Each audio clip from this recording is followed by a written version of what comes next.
घोटकी भरिसां अफ़सोसनाक रोड हादसे में 2 सगा भाइर अजल जो शिकार थी विया आहिनि।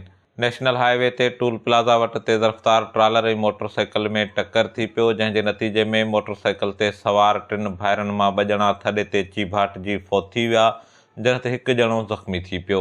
हादसे में फौत थियल ॿिन्ही भाइरनि नवीद शेख ऐं शाहिद शेख जा लाश ऐं ज़ख़्मी वहीद शेख खे घोटकी इस्पताल मुंतक़िल कयो वियो, जिते ज़रूरी कार्रवाई खां पोइ मढ़ वारसनि हवाले कया विया।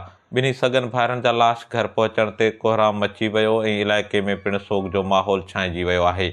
इंतिहाई ॾुखोईंदड़ ख़बर आहे घोटकी खां, जिते नेशनल हाईवे ते टूल प्लाज़ा वटि तेज़ रफ़्तार ट्रालर ऐं मोटरसाइकिल में टक्कर थी पियो, जंहिं जे नतीजे में मोटरसाइकिल ते सवार 3 भाइरनि मां 2 सगा भाइर नवीद शेख ऐं शाहिद शेख थॾे ते फौत थी विया, जंहिं ते हिकु ॼणो वहीद शेख ज़ख़्मी थी पियो। इतला ते पुलिस पहुची फौती भाइरनि जा लाश ऐं ज़ख़्मी खे घोटकी जे तहलके इस्पताल आंदो, जितां ज़रूरी कार्रवाई खां पोइ मढ़ वारसनि हवाले कया विया।